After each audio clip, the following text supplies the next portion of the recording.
Salam saudara-saudara. Hari ini damai sejahtera, sukacita, harapan saya saudara semuanya diberi kesehatan, jaga kondisi, tetap imani Mazmur 91. Saya akan membagikan firman Tuhan, tapi terlebih dahulu mari kita nyanyikan satu lagu dan kita tundukkan kepala.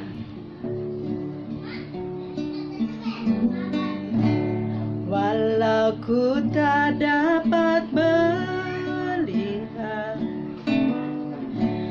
semua rencana-Mu Tuhan, namun hatiku tetap memandang padamu, Kau tuntun langkahku.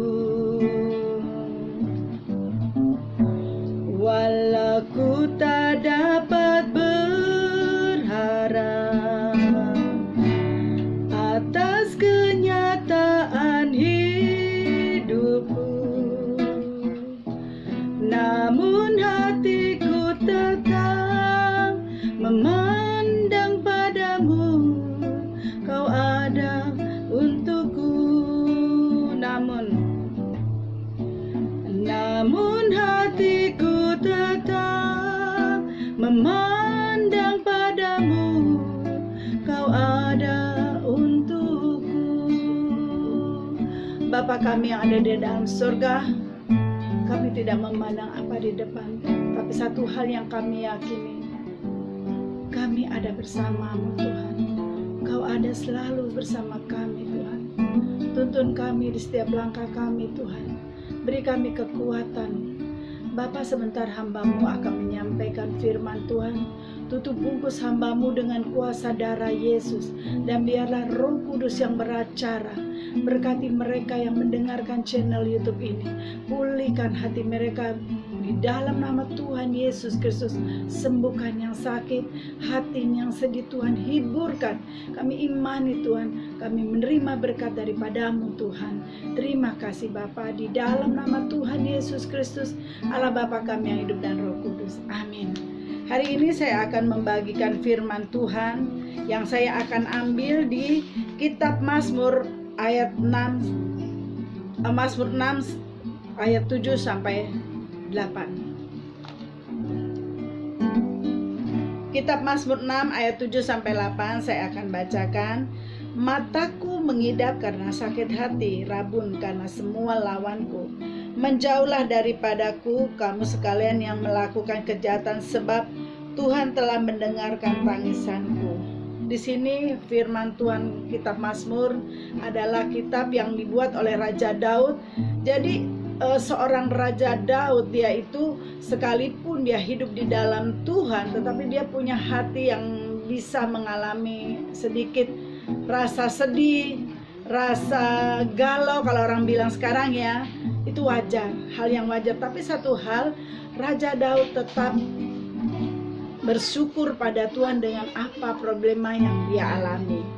Hari-hari ini banyak kita mengalami kesusahan, banyak kita mengalami masalah, tetapi kita berkepanjangan kecewa, tapi kita berkepanjangan sedihnya, dan kita tidak pernah mengucap syukur.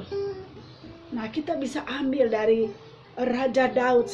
Dia pun juga manusia biasa. Dia pun pernah mengalami hal-hal yang tidak enak dalam hidupnya. Bagaimana dia berhadapan dengan lawan-lawannya, bagaimana dia harus menyertai bangsa Israel, memimpin bangsa itu.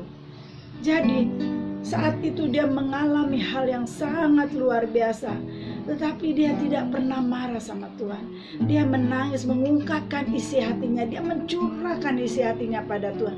Dan yang luar biasa, Tuhan kita adalah Tuhan yang dahsyat. Dia selalu mau mendengarkan keluhan kita. Dia selalu mau mendengarkan apa yang ada di dalam permasalahan yang kita hadapi. Saudara-saudara, Allah yang kita sembah adalah Allah yang luar biasa. Dia adalah Bapa yang penuh kasih. Jadi saya bisa mengambil kesimpulan dari dua ayat ini adalah kita bisa melihat bagaimana Daud menunjukkan kejujurannya di hadapan Allah. dan betapa kelabu suasana hatinya saat itu. Demikian pula yang terjadi dengan kita hari-hari ini. Kita pun mengalami hati yang kelabu, hati yang gundah gulana, hati yang penuh rasanya masalah ini gak ada habis-habisnya. Tuhan tidak melarang, Tuhan izinkan, tetapi tidak diizinkan Tuhan untuk berlarut-larut kita jatuh dalam kekecewaan, kita jatuh dalam keterpurukan. Nah, itu pun yang diambil oleh Raja Daud. Dia tidak mau ambil sikap itu berkelanjutan. Kenapa saya bilang, kita bisa lihat di kitab Mazmur ayat 4, Mazmur 4 ayat 9. Maaf.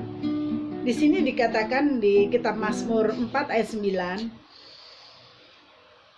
dengan tentram. Kalau di dalam Alkitab mungkin ada kurungan 49, tapi di luarnya ayat 8 ya. Dengan tentram aku mau membaringkan diri lalu segera tidur, sebab hanya Engkaulah ya Tuhan yang membiarkan aku diam dengan aman. Nah, ini tadi saya bilang, jadi Raja Daud tidak berlama-lama untuk membawa suasana hatinya berlarut. Dia tetap bersyukur karena dia tahu Allah yang dia sembah adalah Allah yang mengerti segala problemnya, yang mengerti akan segala persoalannya.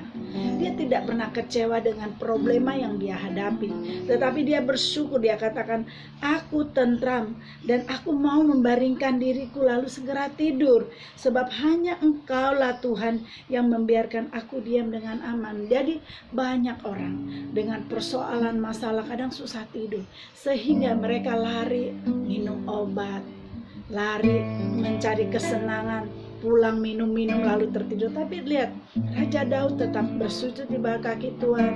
Dia katakan, Tuhan, aku mau tidur, jaga aku dan sertai aku.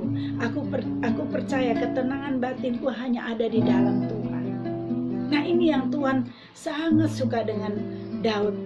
Bagaimana dia pemazmur, bagaimana dia memuji menyembah Tuhan di dalam kondisi apapun. Demikian kita bisa ambil dari sikap Raja Daud, bagaimana tetap perkenanan Tuhan atas hidupnya. Dari kitab ini saya bisa ambil kesimpulan bagaimana sikap kita yang benar untuk menghadapi masalah yang ada.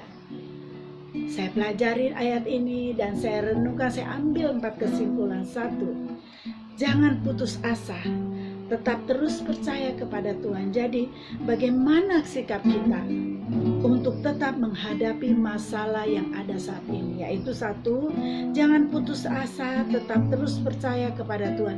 Sekalipun kondisi di hadapan kita rasanya tidak mungkin, tapi percaya saudara-saudara, engkau jangan melihat apa yang di depan, tetapi apa yang di belakang yang Tuhan sudah sediakan bagi kita. Itu poin yang pertama. Yang kedua, semakin mendekatkan diri pada Tuhan, kita harus seperti Ayub. Bagaimana Ayub? Bagaimana percobaan yang dia alami luar biasa, harta, anaknya semua habis. Tetapi Ayub tidak marah sama Tuhan, tetapi dia semakin mendekatkan diri pada Tuhan, dan di situ Tuhan lipat gandakan, dia kembalikan apa yang sudah hilang. Jadi saudara-saudara, jangan engkau pernah lari dengan pada ilah-ilah lain, tetapi datanglah pada Allah Tuhan Yesus kita yang penuh kasih dan penuh penyayang. Itu poin yang kedua yang bisa saya sampaikan. Yang ketiga adalah menguatkan iman. Di saat masalah datang, kita membutuhkan iman. Jadi iman yang kuat, kembali lagi iman yang kokoh.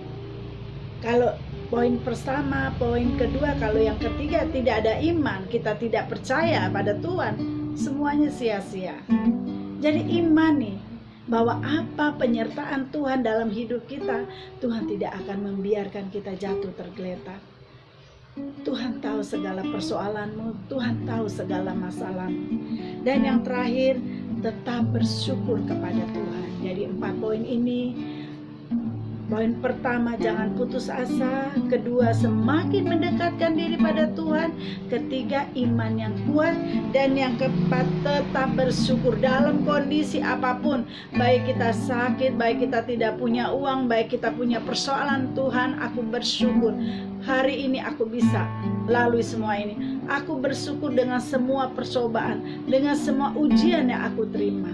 Jadi Tuhan saat melihat anak-anaknya bersyukur dalam kondisi apapun, Tuhan akan menyelesaikan masalah kita. Ini 4 poin yang bisa saudara-saudara ambil untuk menghadapi masalah yang ada sekarang ini.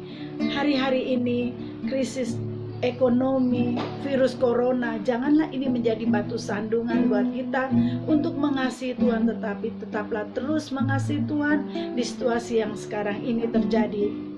Banyak kita dicoba, banyak kita juga diuji. Mari saudara-saudara, ambil sikap Raja Daud ini, ambil sikap Ayub, bagaimana mereka tetap hidup di dalam Tuhan, bagaimana mereka tetap hidup berkenan di hati Tuhan. Karena satu hal, Tuhan sangat mengasihi orang-orang yang tetap rendah hati, yang tetap mau melakukan proses Tuhan, yang tetap bersyukur dalam kondisi apapun. Demikian firman Tuhan yang bisa saya sampaikan. Mari kita tundukkan kepala. Bapa kami yang ada di dalam surga, kami mengucap syukur dan terima kasih hamba-Mu sudah menyampaikan firman Tuhan. Biarlah Tuhan ini menjadi kekuatan bagi kami dan kami mau melakukan kehendak-Mu Tuhan. Bapa kami yang ada di dalam surga, kami juga berdoa untuk bangsa Indonesia. Pulihkan bangsa Indonesia dari virus corona ini, pulihkan ekonomi bangsa kami Tuhan. Dan Tuhan berkati mereka yang saat ini mereka sangat membutuhkan pertolongan mereka, apalagi di bencana NTT, Flores dan semua daerah Indonesia yang mengalami musibah. Tuhan tolong mereka, Tuhan lawat, Tuhan sembuhkan yang sakit, yang membutuhkan pertolongan-Mu Tuhan. Jamah setiap hati orang-orang yang mempunyai berkat berkelimpahan, mereka mau menolong saudara-saudaranya Tuhan. Kami percaya Tuhan, kami adalah anak yang paling Kau kasih dan kami adalah biji mata Tuhan. Kami tidak akan dibiarkan jatuh tergeletak. Terima kasih Bapak, inilah doa-doa yang bisa kami sampaikan ke dalam tangan-Mu. Kami alaskan hanya di dalam nama Tuhan Yesus Kristus, Allah Bapa kami yang hidup dan Roh Kudus. Mari angkat tangan dan terimalah berkat dari Tuhan. Tuhan memberkati engkau dan melindungi engkau. Tuhan menyinari engkau dengan wajah-Nya dan memberi engkau kasih karunia.